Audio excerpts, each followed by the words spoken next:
Assalamualaikum warahmatullahi wabarakatuh.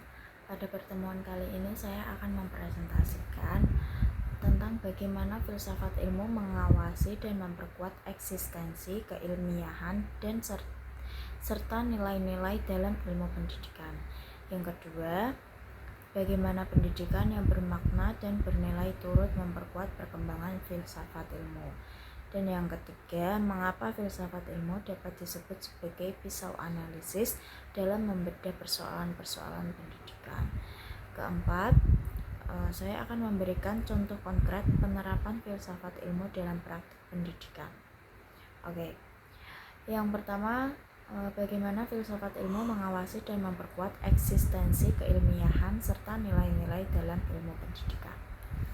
Menurut saya, filsafat ilmu memiliki peran yang sangat penting dalam dunia pendidikan karena menjadi dasar yang mengarahkan pendidikan agar tetap memiliki tujuan yang jelas, bersifat ilmiah, dan bermanfaat bagi manusia. Yang pertama, filsafat ilmu memperkuat eksistensi ilmu pendidikan dengan menjelaskan hakikat pendidikan itu sendiri. Filsafat ilmu membantu menjawab pertanyaan seperti apa itu pendidikan, mengapa pendidikan diperlukan, siapa yang menjadi objek pendidikan. Dengan adanya jawaban atas pertanyaan tersebut, pendidikan memiliki identitas yang jelas sebagai sebuah disiplin ilmu. Yang kedua, filsafat ilmu memperkuat keilmiahan pendidikan. Pendidikan tidak hanya didasarkan pada pengalaman atau kebiasaan, tetapi juga pada penelitian dan teori yang dapat dipertanggungjawabkan secara ilmiah. Menurut filsafat ilmu, para ahli pendidikan dapat mengembangkan metode penelitian untuk menemukan cara belajar yang lebih efektif. Yang ketiga, filsafat ilmu memperkuat nilai-nilai dalam pendidikan. Pendidikan bukan hanya bertujuan mencerdaskan peserta didik, tetapi juga membentuk karakter, moral, dan kepribadian yang baik. Oleh karena itu, filsafat ilmu membantu memastikan bahwa pendidikan selalu berorientasi pada nilai kemanusiaan, etika, kesejahteraan masyarakat. Contohnya, ketika sekolah menerapkan pendidikan karakter, hal tersebut tidak hanya bertujuan meningkatkan prestasi akademik siswa, tetapi juga menanamkan nilai kejujuran, tanggung jawab, dan disiplin. Disinilah salah satu bentuk peran filsafat ilmu dalam menjaga nilai-nilai pendidikan. Yang kedua, bagaimana pendidikan yang bermakna dan bernilai turut memperkuat perkembangan filsafat ilmu.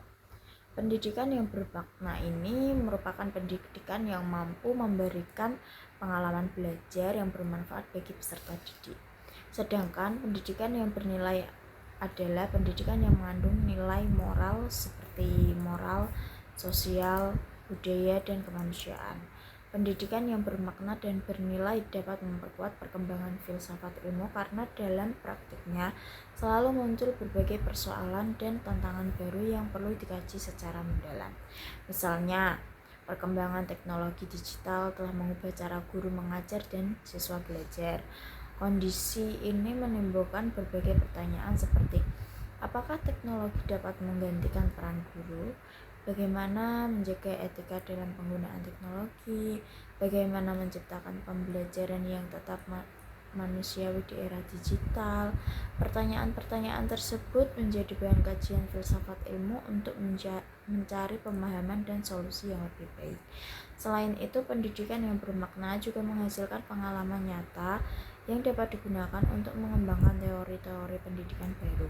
Dengan kata lain, praktek pendidikan memberikan masukan bagi filsafat ilmu, sedangkan filsafat ilmu memberikan landasan berpikir bagi praktek pendidikan. Jadi kesimpulannya di sini hubungan antara pendidikan dan filsafat ilmu bersifat saling mendukung. Pendidikan memberikan pengalaman dan masalah nyata, sedangkan filsafat ilmu memberikan pemikiran kritis untuk menemukan solusi dan pengembangan ilmu pengetahuan. Yang ketiga, mengapa filsafat ilmu dapat disebut sebagai pisau analisis dalam membedah persoalan-persoalan pendidikan. Filsafat ilmu disebut sebagai pisau analisis karena membantu kita mengkaji suatu masalah pendidikan secara mendalam dan sistematis melalui tiga landasan utama. yaitu ontologi, epistemologi, dan aksiologi. Yang pertama, saya akan membahas ontologi, atau biasa disebut hakikat atau apa yang dikaji. Ontologi digunakan untuk memahami hakikat suatu masalah pendidikan. Contohnya, banyak siswa kurang aktif saat proses pembelajaran berlangsung. Pertanyaan ontologi di sini yaitu apa yang dimaksud dengan siswa aktif, mengapa siswa menjadi pasif, dan faktor apa yang mempengaruhi keaktifan belajar. Melalui ontologi kita memahami terlebih dahulu hakikat masalah yang sedang terjadi. Yang kedua, epistemologi atau bagaimana cara mengetahuinya. Epistemologi berkaitan dengan cara memperoleh pengetahuan yang benar mengenai masalah tersebut. Contoh, guru melakukan observasi di kelas, wawancara dengan siswa, dan menganalisis hasil belajar untuk mengetahui penyebab siswa kurang aktif. Dengan epistemologi, kita dapat menemukan fakta dan data yang dapat dijadikan dasar pengambilan keputusan. Yang ketiga, aksiologi. Untuk apa dan apa manfaatnya?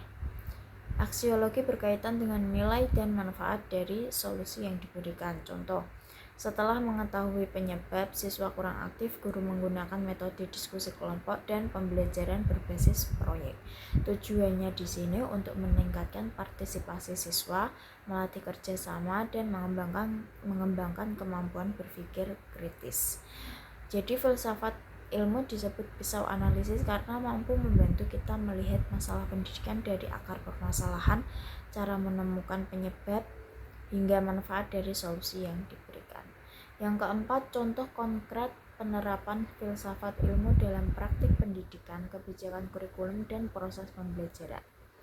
Filsafat ilmu di sini dapat diterapkan secara nyata dalam berbagai aspek pendidikan, baik dalam kebijakan, kurikulum, maupun proses pembelajaran. Yang pertama, dalam kebijakan pendidikan di sini contohnya kurikulum merdeka.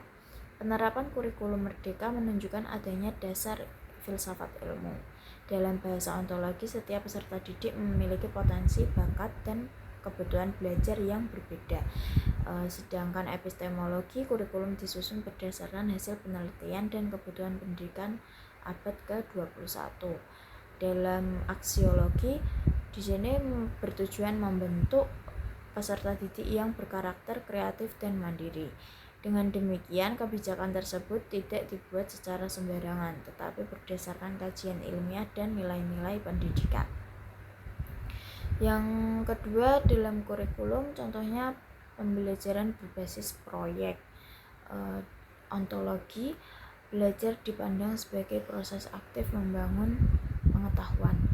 Secara epistemologi, pengetahuan diperoleh melalui pengalaman langsung dan pemecahan masalah, dan aksiologi membantu siswa mengembangkan kreativitas, kerjasama, dan tanggung jawab. Dan contoh ketiga dalam proses pembelajaran, contohnya pembelajaran IPA tentang pertumbuhan tanaman. Guru mengajak siswa menanam kacang hijau dan mengamati pertumbuhannya selama berhari-hari. Secara ontologi, objek yang dipelajari adalah pertumbuhan tanaman. Epistemologi, pengetahuan diperoleh mengetahui pengamatan, pencatatan data, dan diskusi. Dan aksiologi, siswa belajar berpikir ilmiah, teliti, dan peduli terhadap lingkungan. Berdasarkan penjelasan tersebut, dapat disimpulkan bahwa filsafat ilmu memiliki peran yang sangat penting dalam pendidikan. Filsafat ilmu membantu menjelaskan hakikat pendidikan, memastikan pendidikan berkembang secara ilmiah, serta mengarahkan pendidikan agar tetap berlandas nilai-nilai kemanusiaan melalui kajian ontologi, epistemologi, dan aksiologi. Filsafat ilmu menjadi alat analisis yang membantu memecahkan berbagai persoalan pendidikan serta menjadi dasar dalam menyusun kebijakan, kurikulum, dan pelaksanaan pembelajaran di sekolah. Oleh karena itu, filsafat ilmu dan pendidikan merupakan dua hal yang tidak dapat dipisahkan dalam upaya meningkatkan kualitas pendidikan. Sekian presentasi dari saya. Wassalamualaikum warahmatullahi wabarakatuh.